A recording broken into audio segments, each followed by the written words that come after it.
हरे कृष्णा, राधे राधे। आज आपको कान्हा के प्रेम की, उनके चमत्कार की एक सत्य घटना बताती हूँ। बहुत ही सुंदर मनमोहक प्रसंग है। प्रेम से, मन से, भाव से सुनना। जब हम कृष्ण को प्यार करते हैं तो वो हमें हमसे ज्यादा प्यार करते हैं। जब हम उनकी शरण में होते हैं, उनके सामने संपूर्ण समर्पण कर देते हैं, उस समय प्रभु हम पर बड़ी ही दया करते हैं।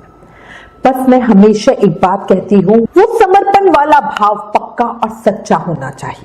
पर आजकल है ना, सब परिस्थिति के हिसाब से समर्पण करते हैं।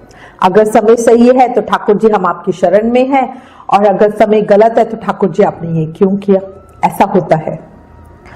पर हमें इस तरह से कृष्ण प्रेम का, कृष्ण कृपा का अनुभव नहीं होगा। संपूर्ण समर्पण करो।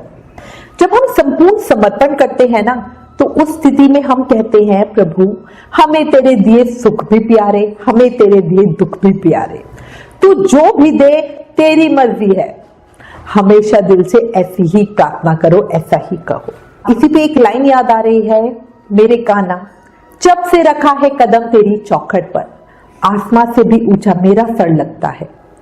तेज आंधियां हैं फिर भी मैं रोशन हूं, ये सिर्फ तेरी रहमतों का ही असर लगता है ना। अभी एक प्यारी सी कहानी बताती हूँ। बहुत समय पहले की बात है। नंदगांव के पास ही एक गांव है, बदनगढ़। उस गांव में एक बड़ा परिवार था। उस परिवार की एक बेटी थी, नाम था आनंदी बाई। 3 भाई 3 बहनें, बहुत बड़ा परिवार था। आनंदी इस परिवार की सबसे बड़ी बेटी थी। बाकी बच्चे तो ठीक थे, पर आनंदी देखने में बहुत कुरूप थी। गहरा काला रंग, नैन नक्श भी अच्छे नहीं थे, जो देखे वो डर जाए। घर वालों को उसके ब्याह की चिंता थी। वो सबसे बड़ी थी। जब तक उसकी शादी नहीं होगी, बाकी बच्चों की शादी कैसे होगी। आनंदी की बचपन से कोई सहेली आदि भी नहीं थी। वो बचपन से ही अकेली रहती थी, क्योंकि उसके रंग रूप ऐसा था ना कि सारे बच्चे भी उसके साथ खेलना पसंद नहीं करते थे। अपनी कुरूपता के कारण वो किसी से बात करना पसंद भी, खुद भी पसंद नहीं करती थी। अपने घर के कामकाज में लगी रहती थी। बाकी समय कृष्ण भक्ति में बिताती। उसे कृष्ण से बड़ा लगाव था, बड़ा प्यार था। उसे गांव के मंदिर में जाना बहुत अच्छा लगता था। वो ज्यादातर वहीं रहती थी और अपनी सब बातें अपने कृष्ण से कहती।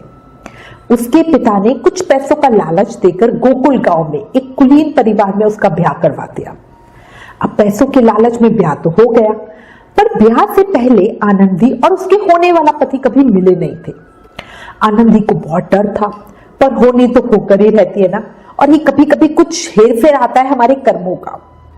ब्याह के बाद पहली रात में ही जब उसके पति ने उसे देखा, तो उसकी कुरूपता के चलते उसे पत्नी रूप में स्वीकार करने से मना कर दिया। घर वालों ने बहुत समझाया, आनंदी के परिवार से पैसे जो लिए थे, पर वो लड़का ना माना और घर छोड़कर चला गया। अब ससुराल वाले आनंदी को ही इसके लिए कोसने लगे। खेत के पास वाली झोपड़ी में आनंदी को रहने की जगह दे दी। जो कुछ घर का बचा कुचा खाना होता था वो आनंदी को भेज देते थे। आनंदी ने इसे अपनी किस्मत की ही मार समझी। गांव की कुछ औरतों ने उसे वापस अपने गांव, अपने घर बदनगढ़ जाने को बोला, पर आनंदी ने साफ मना कर दिया। पति चाहे अपनाए या ना अपनाए, ये गोकुल मेरा ससुराल है और मेरी डोली यहाँ आई है, यहां से मेरी अर्थी ही जाएगी। बस उसका ऐसी ही सोच थी, ऐसा ही भाव था, और वो यही चीज सबको कहती थी। वो ऐसे तैसे अपने दिन काट रही थी। एक दिन उसके ससुराल में एक पूजा करवाई गई। पुजारी जी श्री कृष्ण का विग्रह पूजक ले लेकर आए। घर का काम करने के लिए आनंदी को भी घर वालों ने बुला लिया कि भाई थोड़ी हेल्प हो जाएगी। पूजा की बात सुनकर आनंदी बहुत खुश हो गई। उसके मन में अपने पति या ससुराल वालों के लिए कोई रोष नहीं था। वो सब बातों को अपने भाग्य का ही दोष मानती थी। बढ़िया पूजा हुई। पूरी पूजा में दूर से आनंदी सिर्फ श्री कृष्ण को ही देखती रही। उसे कुछ ध्यान नहीं और कुछ ख्याल नहीं, बस कृष्ण कृष्ण। जब से गांव से आई थी, तब से आज पहली बार तो उसे कृष्ण ने दर्शन दिए थे। ससुराल है यही सोचकर आनंदी हमेशा अपनी झोपड़ी में पड़ी रहती थी, कभी कहीं बाहर भी नहीं जाती थी। तो ऐसे में वो कृष्ण दर्शन के लिए कैसे जाती या कभी मंदिर कैसे जाती। अब पूजा समाप्त हुई। आनंदी तो बड़े प्रेम से कान्हा जी को निहार रही थी, उन्हें देखे जा रही थी। आनंदी ने बहुत ही बढ़िया खाना बनाया, सब काम बढ़िया से निपट गया। पूजा के अगले दिन आनंदी पुजारी जी के पास गई और बोली, पुजारी जी मुझे वो कान्हा जी का शिव विग्रह दे दो, मैं उनकी सेवा करना चाहती हूँ।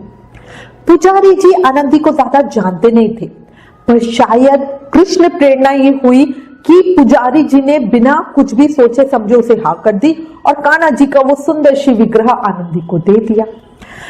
अब खुद सोचो, कान्हा जी की अगर मर्जी नहीं होती तो आनंदी के अंदर इतनी हिम्मत कैसे आती कि वो पुजारी जी के पास जाकर वो मांग लेती। और पुजारी जी भी जिस विग्रह की पूजा कर रहे थे वो ऐसे ही उठा के आनंदी को दे दिया। ये सब कुछ अलग चमत्कार नहीं लगता आपको? अब आनंदी उस शिव विग्रह को लेकर अपनी झोपड़ी में आ गई।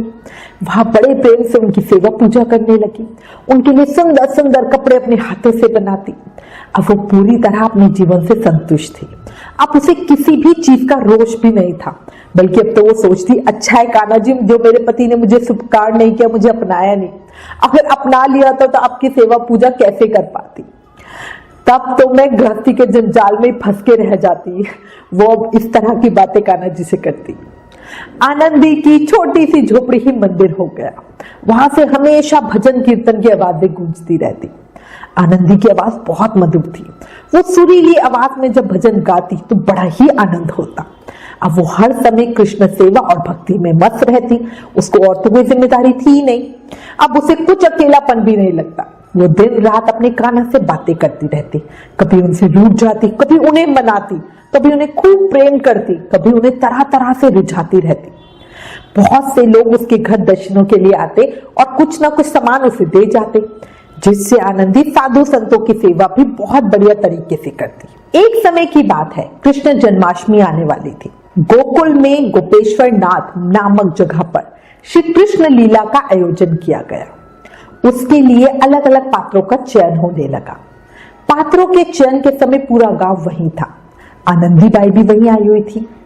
एक एक करके सब पात्रों का चयन हुआ। कान्हा के पात्र के लिए एक 8 साल का बड़ा ही सुंदर युवक रखा गया। अंत में कुब्जा के पात्र की बात आई। उस वक्त आनंदी का पति अपनी दूसरी पत्नी और बच्चों के साथ वहीं पर था। उसने आनंदी की खिल्ली उड़ाते हुए आयोजकों से कहा, सामने ये जो महिला खड़ी है ना, ये कुब्जा की भूमिका अच्छी तरह से अदा करेगी। इसे तो किसी भी तरह के मेकअप की भी जरूरत नहीं है, ये तो साक्षात ही कुब्जा है, इसलिए इसे ही कहो ये पात्र कर ले, ये पात्र इस पे खूब जचेगा। आयोजकों को उसके पति की कई बात कुछ बुरी तो लगी, पर जब उन्होंने आनंदी की ओर देखा, उसका कुरूप चेहरा उन्हें कुब्जा की भूमिका के लिए वाकई पसंद आया। उन्होंने आनंदी को कुब्जा का पात्र अदा करने के लिए कहा। अब उसका पति जो था ना, उसने तो ये सोचकर बोला था कि वो आनंदी से मजे लेगा, आनंदी अब खूब चिल्लाएगी, रोएगी, आनंदी मना करेगी या वो लड़ने लगेगी। पर ये क्या, ऐसा तो कुछ भी नहीं हुआ। जब आयोजकों ने पूछा तो आनंदी ने बड़ी खुशी खुशी ये पात्र करने के लिए वो राजी हो गई। आनंदी बहुत खुश थी। वो सोच रही थी कृष्ण लीला में उसे भाग लेने का मौका मिल रहा है, यही कृष्ण की मेरे ऊपर सबसे बड़ी कृपा है। आज वो अपनी कुरूपता पे खुश थी। सोच रही थी चलो ये चेहरा जिंदगी में कभी तो काम आया। देखो ये होता है भक्त का भाव, मतलब उसको अपनी हर चीज के ऊपर राजी थी, वो हर चीज के अंदर खुश फील करती थी। अब सब कुछ निश्चित हो गया। आनंदी घर वापस आ गई। वो बार बार कृष्ण लीला के विषय में सोच रही थी, भाव विभोर हो रही थी। आनंदी भगवान कृष्ण की प्रतिमा के आगे बैठ गई, उनसे बातें कर रही थी। बोली, कान्हा जी अब तो आप आओगे, मेरे पैर पर पैर रखोगे, मेरी ठोडी पकड़कर मेरा मुंह ऊपर करोगे और मुझे ऊपर देखने को कहोगे। हाय क्या समा होगा उस समय। अब वो तो दिन रात बस नाटक के दृश्यों की कल्पना करे जा रही थी। ऐसे होगा, ऐसे करेंगे, ये होगा। ऐसे तैसे कृष्ण जन्माष्टमी का दिन आ गया। आनंदी ने अपने कृष्ण की खूब सेवा सुंदर श्रृंगार किया। रात को कृष्ण लीला रंगमंच पे होनी थी, सभी तैयारियां हो गई थी। ये कृष्ण लीला देखने के लिए दूसरे गांव से भी बहुत सारे लोग आए हुए थे। श्री कृष्ण के मथुरा गमन का प्रसंग चल रहा था। नगर के राजमार्ग से श्री कृष्ण गुजर रहे थे, ऐसा ये सीन चल रहा था। रास्ते में उन्हें कुब्जा मिली। आनंदी खड़ी हुई थी। 8 वर्षीय बालक जो श्री कृष्ण का पात्र कर रहा था, उसने कुब्जा बनी हुई आनंदी के पैर पर पैर रखा और उसकी अपने हाथ से ठोडी पकड़कर उसे ऊंचा किया। पर ये क्या, एकदम चमत्कार। जो कुरूप कुब्जा थी वो एकदम सामान्य नारी के स्वरूप में आ गई। वहां उपस्थित सभी लोगों ने इस प्रसंग को अपनी आंखों से देखा और सबको विश्वास ही नहीं हो रहा था कि ये क्या हो गया है। आनंदीबाई की कुरूपता का पता सभी को था। सब देख रहे थे कि खड़े खड़े सामने वो बिल्कुल उसकी जो कुरूपता थी वो बिल्कुल गायब हो चुकी थी। सभी लोग मतलब समझ ही नहीं आ रहा था ये अचानक से कैसे हुआ आंखों के सामने। आनंदीबाई को तो कुछ पता ही नहीं था, उसको नहीं पता था कि क्या हुआ, कुछ चमत्कार हुआ या क्या हुआ। वो तो पूरी तरह से भाव विभोर होकर अपने कृष्ण में ही खोई हुई थी। उसकी कुरूपता नष्ट हो गई थी। वो अपने प्रसंग में बोल रही थी कि कान्हा जी अब मैं आपको अपने हाथों से चंदन लगाऊंगी। उसकी कुरूपता पूरी तरह नष्ट हो गई थी। ये जानकर तो बहुत लोग उसे स्टेज के पास देखने तक आए। सब हैरान। लोगों को ऐसे देखकर आनंदी को भी बहुत आश्चर्य हो रहा था कि ये अचानक क्या हुआ है। उसने जब खुद को शीशे में देखा तो खुद को पहचान ही नहीं सकी। रंग तो उसका अभी भी सांवला था, पहले की तरह काला नहीं, पर नैन नक्श उसके बहुत ही तीखे हो गए थे जो उसके व्यक्तित्व को बहुत आकर्षित बना रहे थे। वो पूरे गांव में चर्चा का विषय थी। रंगमंच पर ऐसा चमत्कार। अब तो आनंदीबाई के घर के सामने लाइन लगी हुई थी, लोग उसको देख रहे थे और एक देवी की तरह उसके दर्शन कर रहे थे कि ये रंगमंच पर सबके सामने अचानक क्या हो गया। सब लोग बहुत बहुत हैरान थे। कृष्ण लीला का एक प्रसंग साक्षात ही हो गया, है ना चमत्कार। अब लोगों का व्यवहार उसके प्रति बहुत बदल गया, जिससे आनंदी को खुशी नहीं होती थी, बल्कि वो तो इस कलयुग के छल को देखती और कहती सूरत बदली है पर सीरत तो वही है। किसी को भी आत्मा से प्यार नहीं है, सबको सिर्फ शरीर की चाह है। इस घटना के बाद से आनंदी अपने कृष्ण में और ज्यादा खोई रहती। यदि कोई कुछ पूछता भी तो एक ही जवाब मिलता, मेरे कान्हा की लीला है, मेरे कान्हा ही जाने। अब आनंदी के पति का व्यवहार भी उसके लिए बहुत बदल गया था। वो आनंदी के जीवन में वापस आना चाहता था, उसे अपनाना चाहता था, पर आनंदी तो वही थी ना। आनंदी अपने पति का धन्यवाद देती और कहती अगर तुमने मुझे ना छोड़ा होता ना तो मुझे इस तरह कृष्ण प्रेम भी नहीं मिलता। देखा आपने, कलयुग में भी चमत्कार होते, जरूर होते हैं, बस वो भाव, वो आस्था होनी चाहिए। जीवन में जैसी भी स्थिति हो, शिकायत करने की जगह उस स्थिति को अपनाओ। देखना अपने आप मन में संतोष आएगा और जो भी प्रतिकूल परिस्थिति है वो हमारे लिए अपने आप अच्छी स्थिति बन जाएगी। हमेशा दिल से कहो मेरे कान्हा, जिसमें तू नहीं वो तमन्ना मेरी अधूरी है। तू जो मिल जाए तो जिंदगी मेरी पूरी है। तेरे साथ जुड़ी है खुशियां मेरी, बाकी सबके साथ हंसना तो मेरी मजबूरी है। मिलता है सुकून मुझे तेरी चौखट पर, वरना इस दुनिया में रहना तो बस एक मेरे लिए मजबूरी है, मजबूरी है। मैं उम्मीद करती हूँ सत्य घटना ने आपके दिल को छुआ होगा, आंखें कुछ नम हुई होंगी, दिल की धड़कन बढ़ी होगी, शरीर में कंपन भी हुआ होगा। अगर हाँ तो आपके दिल में कृष्ण प्रेम है, अगर नहीं तो दिल्ली अभी थोड़ी दूर है। प्लीज इस वीडियो को अपने फ्रेंड फैमिली के साथ शेयर करें। क्या पता किसी और का विश्वास, भक्ति कुछ कमजोर ना हो रही हो। Please like, share and subscribe. Thank you. Hare Krishna.